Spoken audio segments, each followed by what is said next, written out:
Today on Don't Talk TV, I'm going to speak about something that I don't think anyone is able to remain ignorant about without some serious consequences to themselves, and that is the utopian slash dystopian plans for 15-minute cities that are coming to a city near you.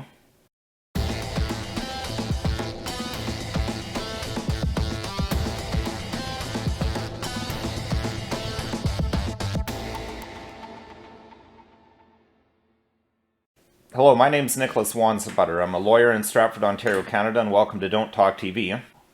Viewers may or may not be aware of this, but there's been a lot of talk about 15-minute cities.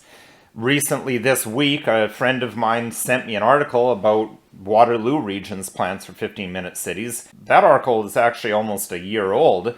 These 15-minute cities have been around for a while. The concept of them has been around for a while, and they're very subtly and nefariously being implemented. I think there's something to be very concerned about. There's something that on the surface sounds pretty good, and the proponents of 15-minute cities do a fairly good job of selling the positive aspects while ignoring or even hiding the negative aspects. So I want to take a look at that today on Don't Talk TV. We're going to look first specifically at the region of Waterloo's plans. Secondly, we'll look at what 15-minute cities look like in some other places, specifically Oxford, England. And then we'll finally look briefly on how the Charter may or may not protect us in the event of these things being implemented, these what I would call ghettos.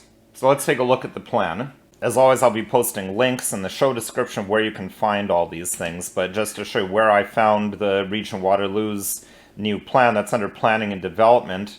You have to search around a little bit until you find this Regional Official Plan 2051 engagement page. So there you can engage if you're from Cambridge, Kitchener, Waterloo, or the region. And they have here the Regional Official Plan Amendment number 6. Notice of adoption dated August 25th, 2022. So that's where I'm getting the almost a year ago. There was an article from CTV that was talking about that back in August. So let's take a look at that. So here I've got the certified true copy of the PDF. Again, the direct link to the PDF will be in the show description. This is bylaw number 22-038 of the Regional Municipality of Waterloo, and this is the one that is an official amendment to the plan, implementation of the results of the Municipal Comprehensive Review under the Growth Plan for the Greater Golden Horseshoe. I spent way too much time looking at this. I'm just going to give you some of the highlights. So the background on page 3 just talks about some of the things they looked into, just the too long don't read version. They talk about the massive population growth that they're expecting in Waterloo region and how they need to deal with this. We go down to page 6, and of course you have the ubiquitous need for climate action because we have this emergency, everyone's going to die in a few years, the planet's going to be destroyed unless we take drastic action. So they're requiring the development of 15-minute neighborhoods in the cities and townships where residents can meet their daily needs for living by a short trip from home by walking, cycling, and rolling. So this is important. I actually originally thought that 15-minute cities meant 15 minutes of driving. They're talking 15 minutes of walking. So this is a fairly small area that you're going to be confined to. Now, as I say, it sounds pretty good, having all your needs within a 15-minute walk. I mean, I can get on board with that. I would love to be able to do all our grocery shopping within walking distance, have a cafe that I could take my wife to for a coffee, have like a children's play area where we could go to, get our clothes, get everything, and not have to drive as much. That sounds good, but how on earth are they going to implement that? And I think we'll find as we go through this, the region of Waterloo is pretty short on details. So they talk here on page 16, section 1.2.3, building a sustainable community. And part of what they need to do to build a sustainable community is that it'll be a region comprised of 15-minute neighborhoods that are compact, vibrant, and where people can meet their daily needs within a 15-minute trip by walking, cycling, and rolling. Okay, who doesn't want vibrant communities that are convenient? But again, let's see if we can find some tidbits of how they plan to implement this. Going all the way down here, I'm just seeing, I live in one of the townships, so I'm interested in townships. So again, it talks about the region containing several fully serviced settlement areas located throughout the townships that vary in population, level of economic activity, and intensity. And then moving forward, the policies of this plan support the continued growth of these areas as vibrant 15-minute neighborhoods with a broad range of opportunities for living, working, recreation, and entertainment. Going down to page 52, says this plan envisions the transition of these areas into vibrant 15-minute neighborhoods. This transition will occur gradually over time as new opportunities arise for infill, redevelopment, additional residential units, new missing middle house operations, development of vacant and or underutilized lots, and the expansion or conversion of existing buildings. Directing more growth and change to delineated built-up areas will also improve the energy efficiency, etc. So trying to translate this into English is what they're going to do is they're going to use this by way of what permits they give, by zoning, to try to funnel and force people into these 15-minute neighborhoods. They're going to redevelop areas. So I think a lot of it will be over who they give permits, who they don't give permits to. They'll neglect certain areas, focus on other areas to try to force people to move into these 15-minute neighborhoods where they can then lock you in once you're in there. Because as we see later here, section 2.G.1.2, they're going to prioritize walking, cycling, and rolling, and taking transit over automobile trips by establishing a network of continuous sidewalks, trails, and bicycle lanes that provide direct, safe, comfortable, and well-maintained access. So again, that all sounds pretty good, but I think we can see where they're going. They give you things that sound good, but they want you to walk. They want the peasants to walk. It's only people like Mr. Trudeau with his 50-car motorcade, they get to drive, but for the lowly people, you can walk. Now, the Region of Waterloo plan doesn't talk about any punitive laws, punitive bylaws that'll punish you for going outside of your ghetto, but let's look at what some other cities have done. And I think one of the most notorious right now is the city of Oxford in England. Now, I've seen some people on TikTok or some other social media platforms conflating what's going on in Oxford with what's happening here. So in Oxford, you're allowed outside of your ghetto. I'm calling 15-minute cities ghettos because let's be honest, that's what they are. If you're allowed to leave 100 times per year, and if you exceed your 100 times per year without a permit, you get ticketed, a $56 ticket. Now, I've seen people claiming that this is happening in Edmonton.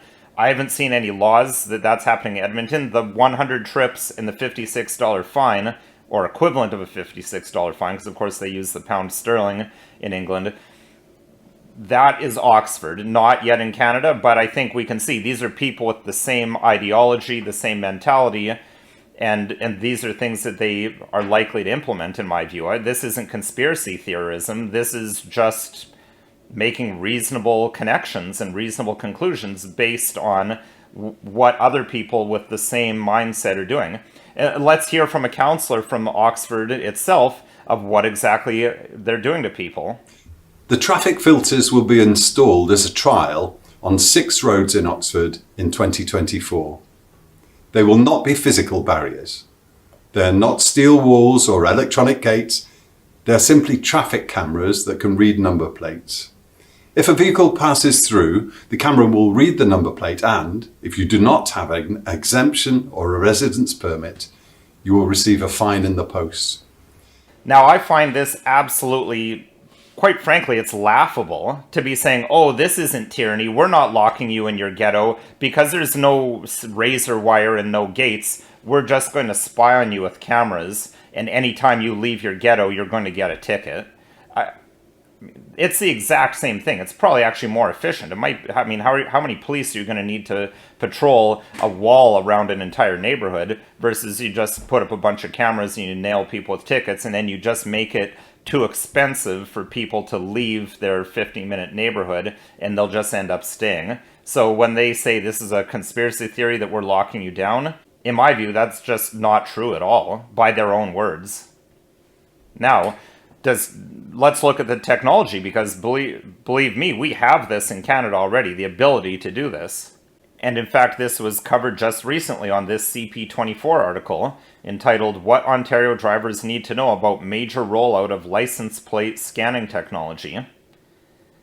The Ontario Provincial Police will easily be able to catch drivers for even minor infractions with the major expansion of license plate scanning technology in the province. So they mentioned that they've been using it for several years in a limited capacity, and now it's being rolled out to every police cruiser across the province. And the way the police explain how this works is that the technology instantly notifies police of things like expired registration, arrest warrants, if a vehicle is stolen. It also has the capability of capturing vehicles of interest during Amber Alerts. So we have these things in place. I mean, now those are on police cruisers. They could easily be mounted on static objects. I mean, red light cameras, everyone's familiar with those. So this is certainly well within the realm of possibility that that could be a step in the rollout of 15-minute cities or 15-minute neighborhoods in Canada. Now, people would say, well, doesn't the Charter guarantee us freedom of movement?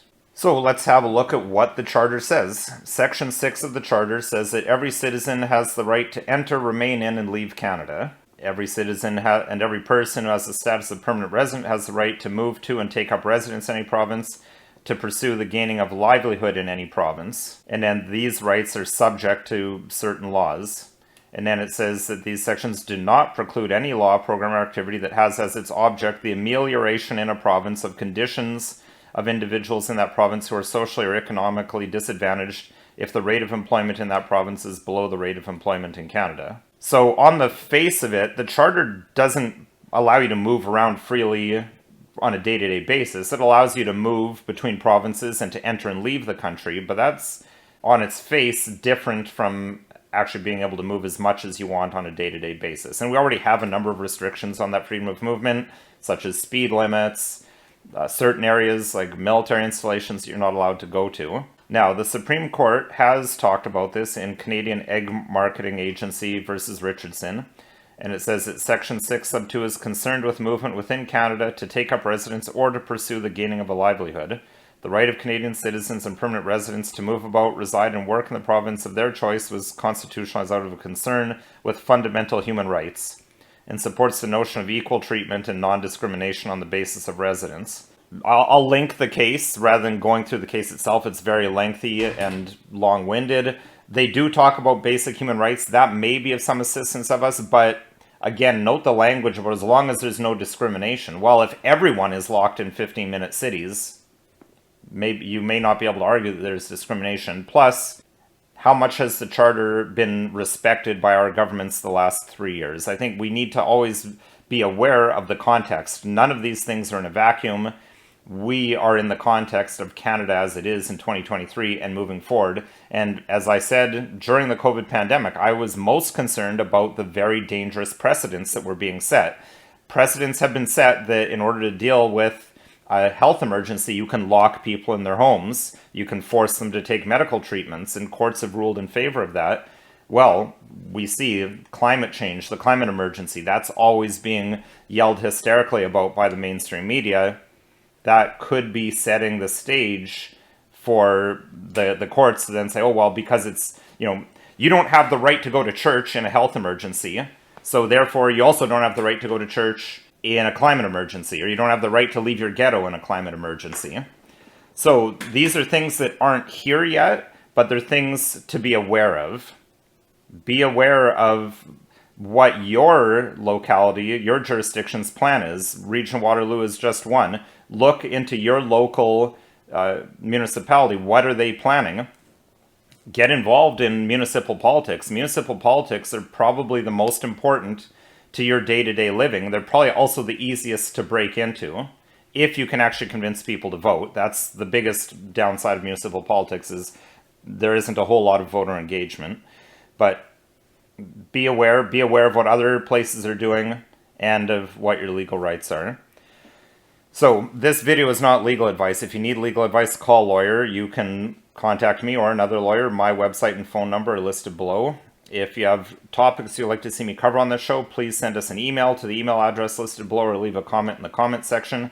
And if you found this video at all interesting, helpful, or informative, please consider liking, sharing, subscribing, and following us on social media.